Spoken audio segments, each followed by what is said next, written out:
se retrouve dans la matinale. On est en compagnie aujourd'hui de l'invité de la semaine. Et aujourd'hui, je retrouve Maxime Comte et Mathilde Jolia. Bonjour à vous. Bonjour. Est-ce que ça va ? Très bien. Ça se passe bien. Très content d'être là en ce joli mercredi matin. Très content d'être invité chez vous. Eh bien, tant mieux. Alors, vous êtes là parce que aussi j'ai quelques questions. Vous avez créé votre association qui est la BEV. Est-ce que vous pouvez nous expliquer ce qu'est la BEV en fait comme association ? Ce qu'elle veut dire, c'est la bannière des étudiants en histoire de Besançon pour nos chers auditeurs. Et donc, pourquoi l'avoir créée ? Quel est l'enjeu de cette association ? Oh, bien sûr, oui. Cette association, elle naît d'un constat qu'il n'y avait rien pour les étudiants et les étudiantes en histoire à Besançon. Il y a d'autres associations, au sein notamment de l'UFRS et l'HS, là où nous avons nos cours, mais on s'est dit que on peut également faire ça, que ce soit un relais, et essayer de cibler particulièrement les gens qui sont en histoire, à travers différents événements, justement. Comment on vous a dit pourquoi vous lancez ? C'est exprès, vous vous êtes dit, il n'y a rien, donc je veux faire ça ? Ou c'est venu en groupe, c'est venu à plusieurs, c'est venu individuellement ?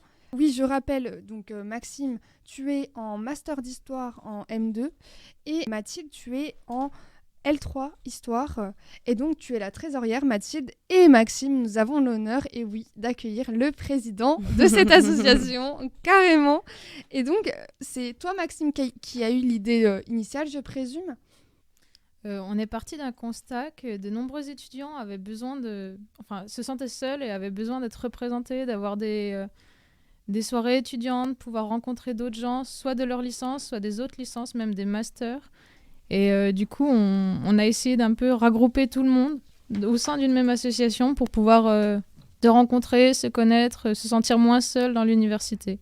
Donc, vous avez décidé de ce nom de bannière des étudiants en histoire de Besançon. Pourquoi ne pas l'avoir appelé Bureau des étudiants en histoire ? Pourquoi ne pas l'avoir appelé d'une autre manière, l'association des historiens ? Déjà, Besançon, pour rappel, pour nos chers auditeurs, Besançon, c'est le nom latin de Besançon à l'époque romaine, hein, on est d'accord là-dessus. J'ai deux historiens qui peuvent me confirmer. C'est bien ça, oui. Oui, c'est bien ça. Donc, Besançon, c'est un petit rappel de l'origine de Besançon et qui fait un petit côté historien. Mais pourquoi l'avoir appelé, du coup, bannière des étudiants en histoire et pas bureau des étudiants en histoire ou association qui marquerait plus l'auditeur ? Alors, on a eu beaucoup de mal à trouver le nom de l'association.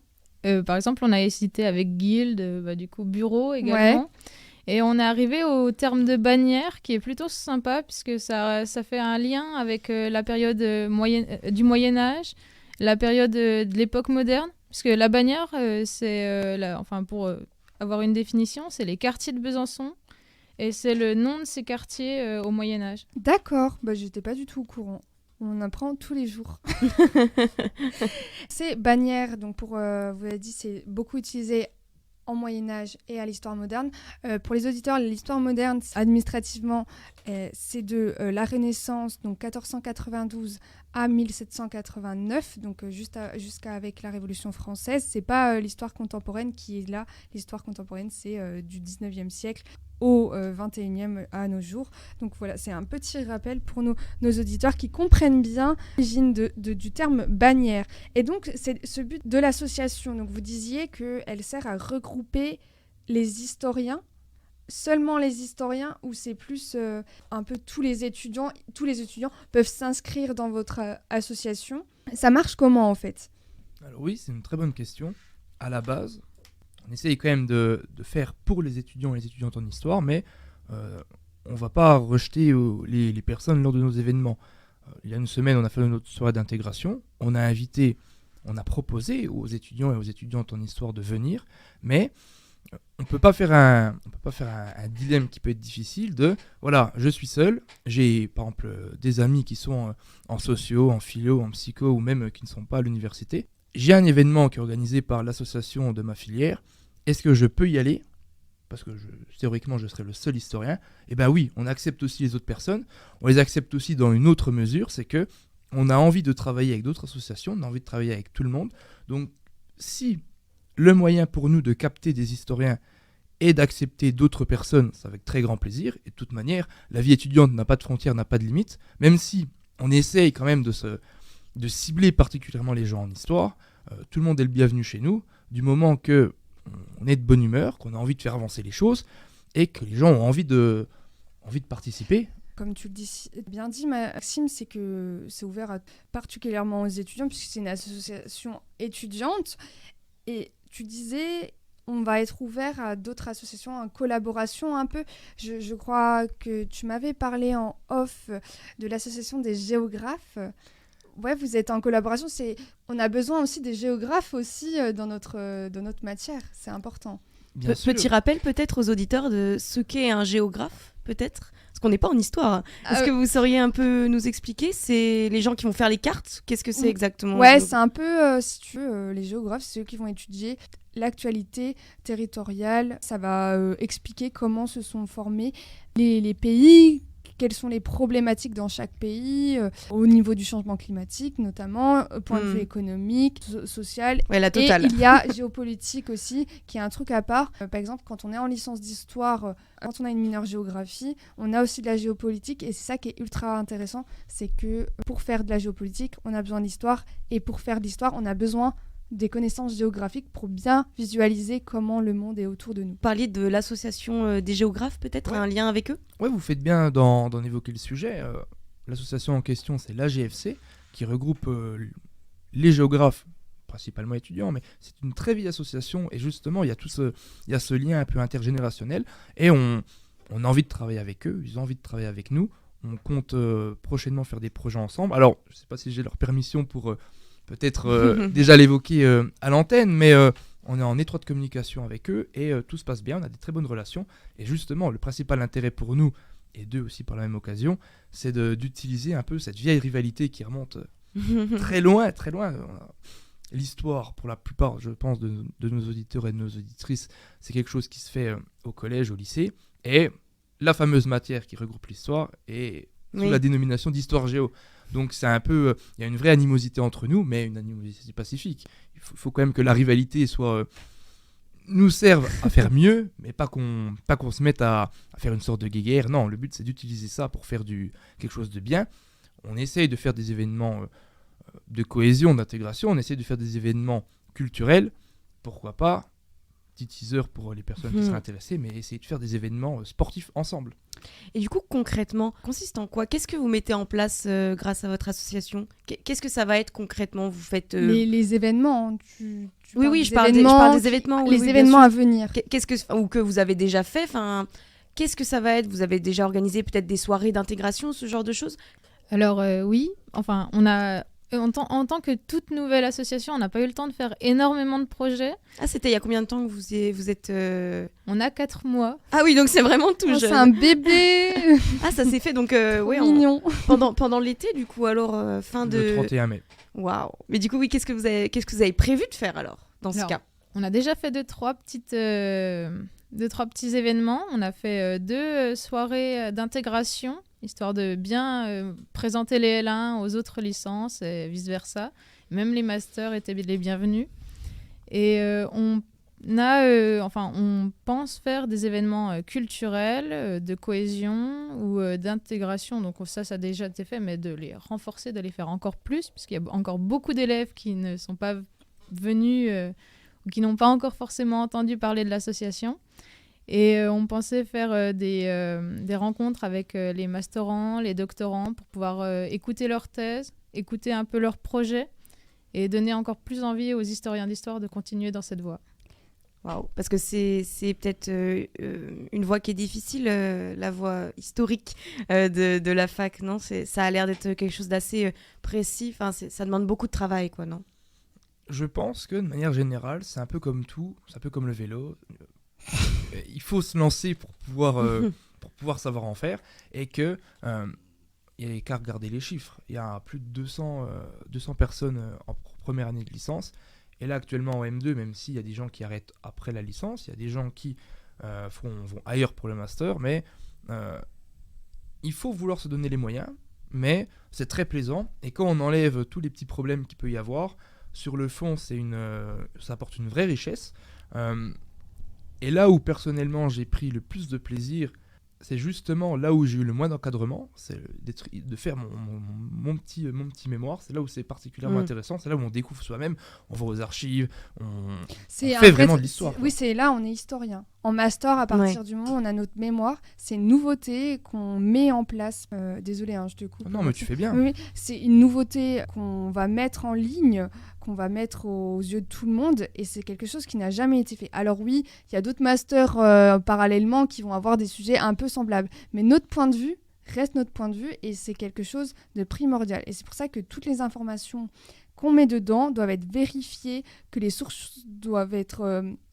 comme je l'explique souvent dans les chroniques, c'est qu'il faut vérifier ses sources et bien sûr les croiser, parce que sans ça, on ne s'en sort pas. Et toujours, comme en journalisme, vérifier sa source, c'est primordial. Et c'est pour ça que c'est un travail qui demande beaucoup de précision, beaucoup de patience aussi, parce qu'il y a des moments... on n'en peut plus, on page blanche, etc. En M1, on choisit notre sujet. Il faut aimer son sujet. Mais, et en plus, même quand on aime son sujet, on a des fois, c'est normal, on a des phases où on n'est pas bien. Mais il faut quand même avoir un petit accroche avec lui, ou du moment une petite affection avec son sujet pour pouvoir bien l'étudier. Il faut éviter de dire des conneries, quoi. Oui, c'est ça. Et sur le choix du sujet, on est quand même pas mal à avoir eu l'occasion de choisir des choses qui nous préoccupent particulièrement, que ce soit une empreinte culturelle, géographique, une localisation. Ça nous parle, et je dirais même que ça donne envie de nous transcender, parce qu'on se dit que certes on sert l'histoire, mais on fait vraiment ce pourquoi on est là depuis 5 ans. Il dit ça parce qu'il travaille sur Montbéliard. C'est mon petit côté chauvin, son petit péché mignon. Est-ce que vous parlez des historiens, est-ce que vous incluez les historiens de l'art et de l'archéologie dans votre association ? Je trouve qu'on n'en parle pas beaucoup, et pourtant ils sont très présents et on est vraiment en accord avec eux. Bien sûr, oui, c'est une très bonne question. On s'est retrouvés confrontés lors de la fondation de l'association. Il y a une autre association qui s'appelle Sucellus, le nom d'une divinité gallo-romaine, ou en tout cas une divinité très locale de Besançon. Et on est en contact avec l'association. On s'est rencontrés justement à notre soirée d'intégration où, par hasard, comme s'il y avait eu la providence, on avait pu échanger à ce sujet. Et à première vue, on reste quand même destiné aux étudiants et aux étudiantes en histoire, mais c'est avec grand plaisir que les historiens et les historiennes de l'art ou d'archéologie puissent venir à nos événements. Et c'est avec bien sûr grand plaisir de pouvoir travailler avec l'association plus tard. Autre question, donc vous parliez des événements à venir. À part les projets historiques, ça consisterait en quoi ? Est-ce que ça consisterait à rencontrer, par exemple, des professeurs ou des... Comme font les géographes, je crois, ils font des petits cafés où ils sont autour d'une table et ils parlent d'un sujet. Le professeur vient et il vient discuter d'un sujet en particulier, et les étudiants posent toutes les questions qu'ils veulent. Est-ce que ça, c'est prévu de faire des petits cafés entre professeurs de recherche, comme vous avez dit, avec les M1, etc., mais aussi avec les professeurs, nos professeurs en cours ? Alors oui, du coup, c'est prévu, mais on espère pouvoir... rallier un petit peu à notre cause les profs d'histoire, d'histoire de l'université de Franche-Comté, et même d'ailleurs, afin de pouvoir discuter avec les étudiants, peut-être autour de, comme tu disais, de rencontres autour d'un café, d'un verre, mais aussi peut-être dans des projets plus grands, tels que des colloques ou... Ouais. Ok, super, ça donne trop envie en tout cas. Petite dernière question, donc les événements. Est-ce qu'il y a un gros événement à la fin de l'année qui est prévu pour le bal de fin d'année? Alors, peut-être nous, en tant que BEV, en tant que BEHV, on a une idée d'un événement qui serait, pas forcément dire difficile à faire, mais en tout cas qui nécessiterait beaucoup, et que on s'y est déjà mis, on a déjà commencé, on a déjà évoqué ça, et qui va vraiment nécessiter un vrai travail. Mais dans ce cadre de la vie étudiante au sein non seulement du FRS-LHS, mais de toute l'université, on est en partenariat avec, ou plutôt on travaille avec une autre association qui est déterminante pour nous, et qui a été déterminante particulièrement pour moi, qui est un peu notre association mère.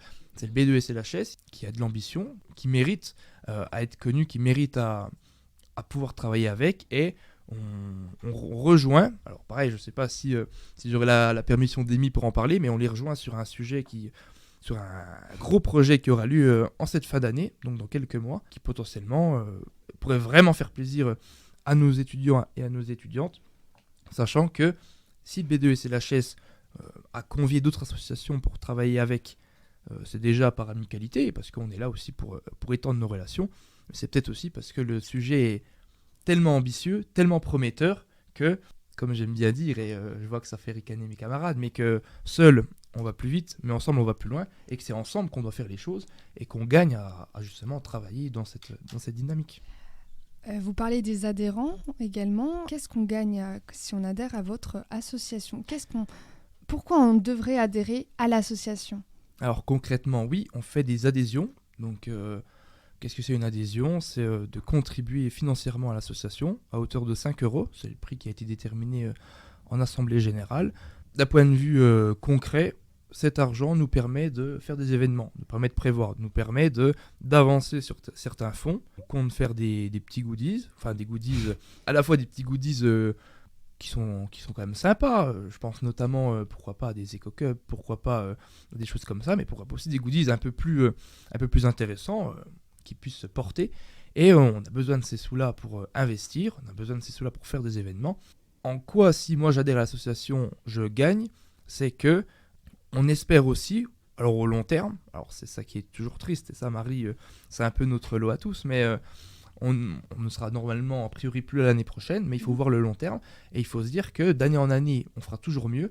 Ces abonnements peuvent permettre au long terme d'avoir des avantages. On compte, à chaque fois qu'on va proposer des produits à la vente, réduire le prix pour nos adhérents, une sorte de marque de confiance. Et si par exemple, admettons qu'il y a un gros projet à la fin d'année et que on part sur ce principe de faire plaisir, ou plutôt de remercier, parce que ça va dans le même sens, et que oui, les gens sont peut-être contents de nous avoir, mais on est surtout content de vous avoir vous, mais peut-être que le grand projet de fin d'année on fera un petit clin d'œil, et que ce sera plus accessible pour les personnes qui nous font confiance au quotidien. Pour nos auditeurs qui sont, je pense qu'il y a une partie qui sont étudiants, est-ce que tu peux rappeler le tarif d'adhésion Oui, c'est 5 €. 5 €, qu'est-ce que c'est ? 5 € c'est un petit C'est 5 déjeuner € le pour matin. l'année. Hein. Oui, c'est pour l'année, attention. Oui. C'est pas 5 € à chaque fois qu'on fait l'événement, c'est 5 €. Non, bien sûr. Et après, on a des réductions, etc. C'est un petit déjeuner, c'est une pinte, c'est un café quelque part. C'est quelque chose qui est utile, c'est une marque de confiance, et c'est avec ça aussi qu'on voit finalement que nos projets plaisent. Et ça nous aide véritablement, mais on ne force personne. C'est qu'on n'est pas là pour... on n'interdit pas l'entrée à nos événements, bien au contraire, aux personnes qui ne sont pas adhérentes, mais c'est un moyen de nous soutenir, c'est un moyen de nous soutenir activement. Et ouais, je pense que c'est une bonne chose. En tout cas, nous, on a adhéré. Et c'est vrai que les historiens manquaient d'associations. On voit que toutes les licences ou les filières... Oui, il y avait déjà leurs assos. Voilà, c'est ça. Et là, je pense que c'est une très bonne initiative, puisque ça va pouvoir permettre une cohésion entre toutes les années d'histoire. Je pense que c'est ça aussi un peu le but. Enfin, c'est le but principal, c'est de créer une cohésion et une entraide entre chaque étudiant. Ce qui manquait, je pense, primordialement l'année précédente. En tout cas, on ne connaît pas les années passées. Quand on est en M2, on ne connaît pas bien la M1, etc. Les L3 ne connaissent pas les L2. Et je crois que ça permet aussi ça, et je trouve ça très important de se sentir aidé, de se sentir soutenu par les personnes plus âgées et avec plus d'expérience pour qu'ils vous aident par la suite. Et c'est ma dernière question, le prochain événement à venir, c'est lequel, et où est-ce qu'on peut vous retrouver sur les réseaux pour retrouver toutes vos informations sur l'histoire, etc. Alors, d'un commun d'accord, on ne peut pas vous donner la date du prochain événement, D'accord. mais il aura lieu très prochainement. Après, ça dépend. Si vous parlez d'événements plus festifs, des événements culturels, des événements sportifs, il y en aura très prochainement. Le mieux, c'est de rester connecté. Donc, on a notre page Instagram sur laquelle on met toutes nos informations, et que c'est le meilleur moyen de communiquer, ou à défaut de nous voir au sein de la fac. Je pense que à force, on est... je sais pas qu'on passe pas inaperçu, mais que... Maxime, tu commences à être connu. On hein, vit je pour pense. les caméras. Mais notre page Instagram, c'est la bev-slhs, donc BEHV-slhs. Sur Instagram, on est assez facilement reconnaissable, puisque notre logo est un blason. On a voulu associer quelque chose de très symbolique pour nous, à la fois le blason de la ville de Besançon, donc un aigle avec 2 piliers, 2 colonnes, et de l'autre côté, c'est une main qui sort d'un nuage avec un livre, c'est tout simplement le blason de l'université de Dole, qui est devenue l'université de Besançon et aujourd'hui l'université de Franche-Comté. Donc ça lie les deux choses. Bien sûr. C'est beau, hein. C'est ce qu'on essaye de faire. Eh ben, en tout cas, je pense que nos auditeurs ont bien été informés de cette association et s'il y a des historiens parmi eux, on peut les inviter à vous contacter directement s'ils ont besoin d'aide ou s'ils ont envie d'adhérer. Vous avez quelque chose à ajouter Le mot de la fin. Le mot de la fin? Non, le mot de la fin, c'est qu'il ne faut pas avoir peur de faire le premier pas vers nous. Nous, on ne peut pas aller vers tous les étudiants comme ça, parce que non seulement on ne les connaît pas, et puis on est quand même beaucoup à l'université, mais que si quelqu'un un jour est seul, si quelqu'un ne sait pas quoi faire alors qu'on fait un événement, il ne faut pas hésiter à venir nous parler. La dernière fois, en nous remerciant, on nous a dit « Ah, mais quel courage de faire ça !» Non, le vrai courage, c'est les gens qui sont seuls au quotidien, qui ne sortent concrètement pas, qui sont dans leurs premières années, qui sont assez jeunes. Le courage, c'est pour ces personnes-là de faire l'effort de venir nous voir 1 fois, 2 fois, 3 fois. Et en venant à nos événements, de toujours rencontrer quelqu'un. Nous, en tout cas, on essaie d'être de bonne humeur. Et à partir de là, avoir une vie étudiante et se sentir moins seul à l'université. C'est aussi pour ça que l'association, elle est là. C'est pas pour permettre uniquement de créer un lien intergénérationnel ou à permettre à des gens de sortir encore plus. C'est de permettre à des gens d'être moins seuls et de pouvoir un petit peu s'amuser. Si au terme de l'année, on nous dresse le constat, on nous dit qu'il n'y a qu'une seule personne qui ne serait jamais sortie et qui s'est amusée au moins un soir, et même là, on aurait déjà gagné. Eh bien, merci pour votre intervention. Merci d'avoir accepté notre invitation.